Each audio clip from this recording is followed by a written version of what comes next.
Hello mga langga! So sa mga oras na nga pala ito ay naisipan kong i-vlog ang aking pagluluto kaya samahan ninyo ako. Magluluto nga pala tayo ngayon nitong ating itong corned beef shawarma na ibinigay ng ating kapitbahay.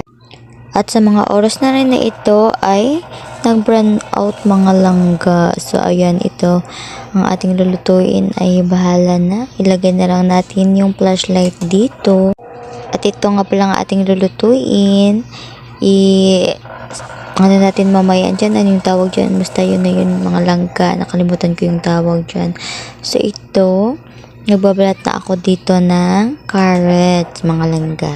So, nagmamadali na nga pala ako dyan. Kasi po, may ka-hunters tayo. Lagi tayong may LS. So, after nyan, ay nagbalat na rin ako nitong ahos. So, yun na nga. Pagkatapos natin yung magbalat, tinignan ko muna itong ating nilutong munggo. At pwede na pala natin itong iset aside kasi luto na siya.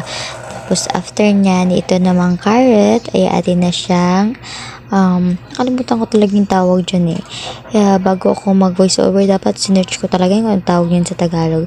Alam niyo ba mga langga na ayan, isa natin yung Bombay.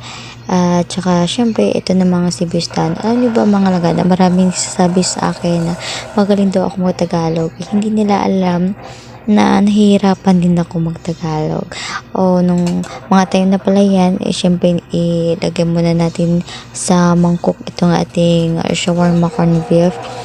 At pagkatapos nan ay ihalo-haluin lang natin. Ay papakita ko pala sa inyo yung kompletong ingredients nito. Ito na siya mga langga. At syempre, after nyan ay naalala ko na hindi ko pala na-drain yung aking munggo. So, i-drain muna natin yan. At yung ano talaga yung mawala yung sabaw niya kasi ano natin yan, kumbaga tuturtayin natin to. Ayan. So, kumuha na rin pala ako ng lagayan mga langga. At i-drain muna natin ito ng mabuti yung ating munggo. At pagkatapos nyan ay itong ating mga ingredients ay pwede na natin lahat yan paghalu-haluin. Itong munggo, ang ating unang inilagay dyan, pero pwede naman kahit saan kasi paghaluin din naman natin lahat yan. Yung ating beef shawarma, at saka itong ating mga ibang ingredients, carrots, spring onions, ahos, tsaka yung ating bombay. Ayan, tapos nilagyan ko lang ng konting asin, konting paminta, at ng konting ginisa mix.